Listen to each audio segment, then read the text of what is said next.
Da Cantinho Ontológico, meu nome é Gustavo Luiz. Eu quero apresentar nesse vídeo a razão de eu sempre estar projetando o texto bíblico.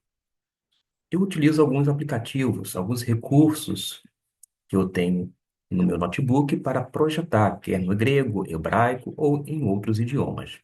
Mas a razão principal é que, às vezes, a gente fala e as pessoas não ouvem direito. É como se entrasse aqui e saísse por aqui. Por que eu digo isto?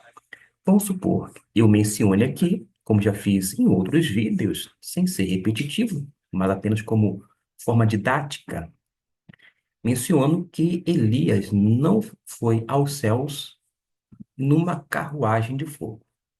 Mas tem pessoa que ouviu durante muito tempo erroneamente tal coisa, outras juram de pé juntos de que de fato se encontra na Bíblia, como na verdade você vai ler o texto e vai mencionar, sim, carruagem ou carro de fogo. Aí alguém vai dizer, viu só? Existe carruagem. Eu não estou delirando, mas acontece que se a pessoa fizer uma leitura cuidadosa, ela vai observar, por exemplo, logo no versículo 1 do segundo Reis, capítulo 2.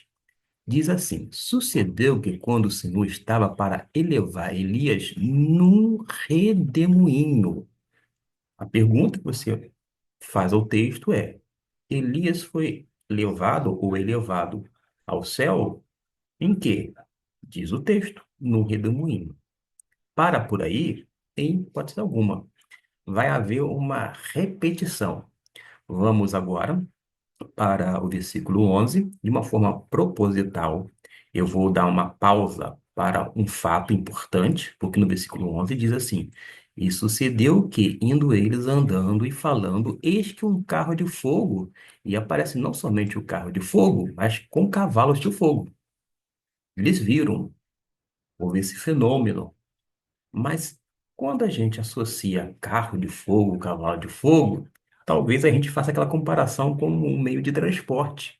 Talvez isto faz com que muitas pessoas deduzam que Elias foi levado ao céu num cavalo de fogo ou numa carruagem de fogo. Mas não é o que o texto diz, porque no versículo 1 claramente já disse que Elias foi ao céu num redemoinho. E a palavra de Deus não entra em contradição. Mas prossegue o texto no versículo 11 e diz que tanto o carro de fogo quanto com cavalos de fogo os separou. Ou seja, a razão daquele evento, quando aparece, é separar. Separar um do outro. Um do outro quem? Você vai ter que perguntar ao texto. Se você ler direitinho, quem é que estava caminhando junto, lado a lado? Elias e Eliseu. Nós sabemos que Eliseu sucedeu o profeta Elias, correto? Pois bem, o carro de fogo com cavalos de fogo foi lá, separou um do outro. É o que o texto diz. Essa é uma asseveração bíblica e é uma constatação. Quando a gente ler o texto. Mas vai repetir, como eu disse agora há pouco. Elias subiu ao céu num redemoinho. Deixo agora destacado para que você possa ver com seus próprios olhos. Eu costumo dizer, com os olhos que um dia a terra há de comer. Ora, numa leitura atenciosa, cuidadosa, fica claro, Elias subiu num redemoinho. Aparece carro de fogo com cavalos de fogo, tão somente para separar Elias de Eliseu. Falei alguma bobagem? Falei alguma coisa desconexa? Falei algo que não tem nenhum encaixe dentro da narrativa? Em hipótese alguma.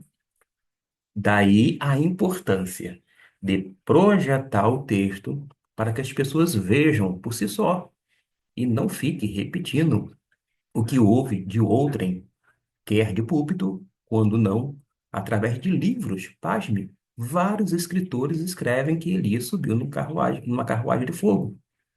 Várias pregações, vários sermões, até do fogo.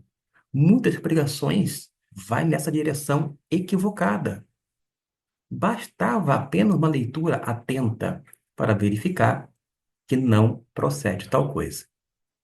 Esta é a razão principal de eu fazer questão de mostrar tanto o texto bíblico, mas principalmente nas línguas originais. Porque quando a gente precisa fazer uma comparação de uma versão ou outra, a gente fica, vou dizer assim, com os olhos tapados. Porque quando a gente deseja fazer uma comparação, a gente tem que entender que é necessário recorrer às línguas originais.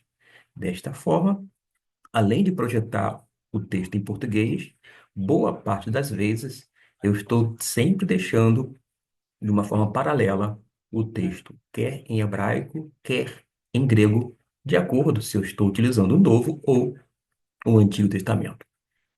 Enfim, essa é a razão de, independente se eu vou utilizar o Davar, The Word ou um outro aplicativo aqui, programa, cheio de Bíblias, que é uma mini biblioteca que eu tenho no notebook, eu faço questão de apresentar. Porque uma coisa é teimar comigo, e a pessoa pode discordar. E daí?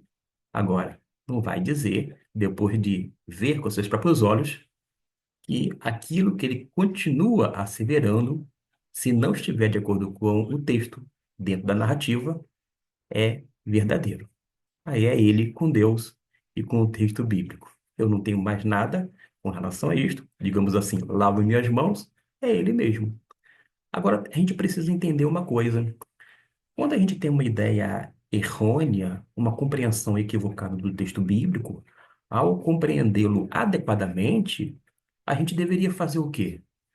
Ficar com aquilo que a Bíblia realmente diz, aquilo que faz jus ao texto bíblico. Mas tem gente que não dá mão à palmatória. Mesmo estando errado e sabedor disto, insiste em divulgar um erro. Aí não tem mais o que fazer.